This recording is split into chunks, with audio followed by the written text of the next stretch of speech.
Welcome to our Trump Briefing Show. Today, we've got some exciting news to share. First up, the WHO has just adopted a new pandemic agreement after years of debate, aiming to boost global cooperation and fairness in vaccine access. But with the US absent and questions about enforcement, will this pact really make a difference? Next, in the US, Trump is pushing to end temporary protected status for hundreds of thousands of Venezuelan, Haitian, and other migrants, which could lead to deportations and chaos at the border. The Biden administration is also pulling back on some humanitarian programs, stirring up a lot of controversy. And finally, Portugal's recent elections have shaken things up. The far-right Chega party made historic gains, reflecting a shift to the right and raising concerns about political stability and immigration. The country's political landscape is now more polarized than ever. Please continue to watch for more detailed coverage. The Toronto Star reports that the World Health Organization has finally adopted a comprehensive pandemic agreement aimed at strengthening global preparedness and response for future health crises, following the chaos inflicted by COVID-19. This historic consensus, celebrated with applause at the Geneva Assembly, was the result of 3 years of intense debate and negotiation. While many nations praised the deal as a vital step toward multilateral cooperation, the United States notably abstained from the final stages, criticizing WHO's handling of the pandemic and calling for reforms to address bureaucratic inefficiencies and conflicts of interest. China, however, reaffirmed its support by pledging an additional $500 million over 5 years, emphasizing WHO's central role in global health governance, whereas other countries voiced concerns about the treaty's lack of enforcement mechanisms and the absence of the US as a key contributor, highlighting ongoing geopolitical tensions and differing visions for global health leadership. CBC details Portugal's latest election, which has resulted in a fragile minority government amid a surge of support for the far-right Chega party, marking a significant shift in the country's political landscape. Chega, led by André Ventura, achieved a historic victory with 22.6% of the vote, fueled largely by anti-immigration sentiment and public discontent over corruption scandals and economic issues like soaring housing prices and low wages. The election was triggered by a vote of no confidence in the centrist Democratic Alliance, and the results have unsettled the traditional two-party dominance of Portugal's political scene, echoing broader European trends of right-wing populism gaining ground. Experts warn that the rise of parties like Chega, which capitalizes on fears surrounding immigration and economic instability, could threaten democratic stability, prompting concerns about Portugal's future political direction and its ability to manage pressing social issues.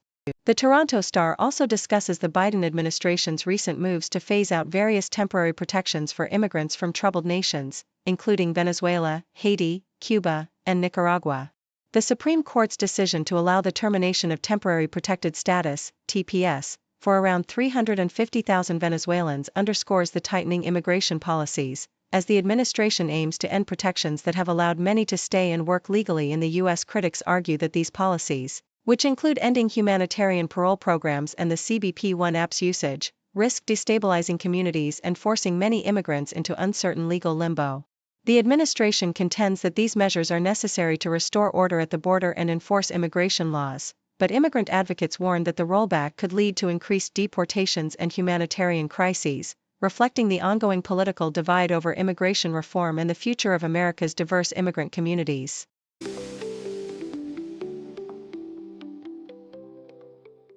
The Toronto Star vividly recounts the dramatic incident involving U.S. Congresswoman LaMonica McIver at a Newark immigration detention facility. During a protest against the arrest of Newark Mayor Ras Baraka, McIver allegedly pushed and grabbed federal agents, attempting to prevent the mayor's detention. The scene was chaotic, with body cam footage showing her elbows making contact with officers amid a tightly packed crowd. McIver, a dedicated public servant and former Newark City Council president, firmly denied any wrongdoing, claiming she was exercising her oversight rights protected by law. Her colleagues condemned the prosecution as politically motivated, emphasizing the importance of congressional oversight at immigration sites and criticizing the charges as an attack on legislative independence amidst ongoing national debates over immigration policies. The Washington Post details President Donald Trump's anticipated unveiling of the Golden Dome missile defense system, a groundbreaking and costly effort to deploy space-based weapons capable of intercepting missiles at all flight stages. This ambitious project, estimated to cost tens of billions of dollars and potentially over $500 billion over 2 decades, aims to counter advanced threats from China and Russia, who already possess offensive space capabilities. The system's design includes satellites and interceptors that could detect, track, and destroy incoming missiles early in their trajectory, marking a significant shift in U.S. military strategy by placing weapons in space for the first time. Despite the high costs and ongoing development, the Pentagon is still drafting detailed requirements, reflecting the nascent stage of this visionary yet controversial project. The Independent reports Elon Musk's declaration of reducing his political spending, signaling a shift after years of active involvement and substantial donations, including over $288 million to Trump's campaign. Musk explained that he feels he has done enough and intends to focus more on his core businesses, Tesla, SpaceX, and X, while scaling back efforts like his Department of Government Efficiency, DOGE, which has faced criticism for its aggressive cost-cutting and political activities. Musk's political engagement, particularly his alliance with Trump, has sparked controversy, especially as Tesla faces public backlash and operational challenges amid geopolitical tensions and internal disputes. Despite stepping away from active political operations, Musk reassured investors and the public of his commitment to Tesla's future, emphasizing that his personal political views do not detract from the company's performance or product quality.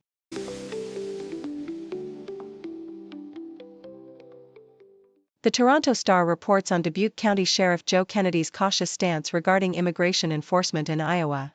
Despite pressure from the Trump administration to participate in federal immigration programs, Kennedy has chosen to prioritize his county's resources, jail beds, staffing, and funding, over federal mandates. He openly expressed his reluctance to enter into agreements like the 287G program, citing concerns about resource limitations and the potential for federal agencies to overshadow local law enforcement. His decision has sparked mixed reactions among residents, with some supporting his focus on local priorities and others urging more cooperation with immigration authorities. The broader political landscape in Iowa reflects a tension between state laws prohibiting cooperation with federal immigration enforcement and the federal government's push to identify sanctuary jurisdictions, leading to legal battles and debates about public safety versus resource management. Yahoo US details the Tennessee Valley Authority's groundbreaking step in nuclear energy innovation, as it becomes the first utility in the country to submit a construction permit for a small modular reactor, SMR, at its Oak Ridge site. The BWRX-300 reactor, developed by GE Vernova Hitachi Nuclear Energy, represents a significant leap toward cleaner, safer, and more efficient nuclear power. TVA's pursuit of this advanced technology aims to bolster America's energy independence and support the development of artificial intelligence, quantum computing, and manufacturing. The project is part of a broader effort to modernize the nation's energy infrastructure, with TVA already holding the first and only early site permit for SMRs in the U.S. and actively seeking federal grants to accelerate deployment. This initiative underscores a national push to lead in nuclear innovation, with preliminary site preparations potentially beginning as early as 2026, signaling a future where small modular reactors could play a crucial role in providing affordable and sustainable energy.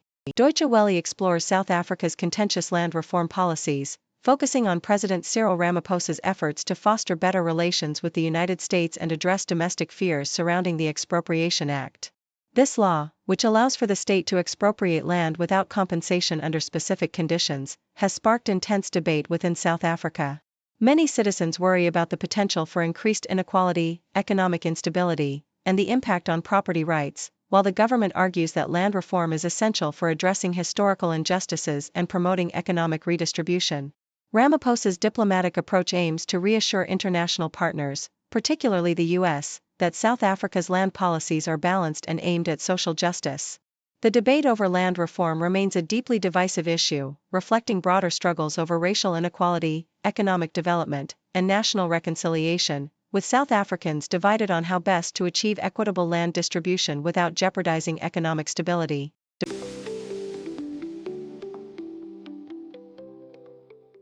Thank you for tuning in. The content above showcases the latest briefing reports and analytical synopses, thoughtfully curated by the 6Do team. These insights stem from a wide array of reputable media outlets, think tanks, government sources, and specialized experts worldwide.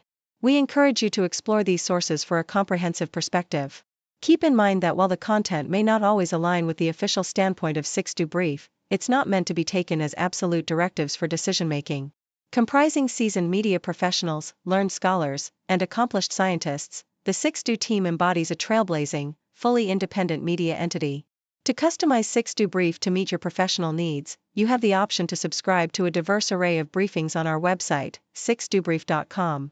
Regardless of your location, you can conveniently receive 6Do Brief via email.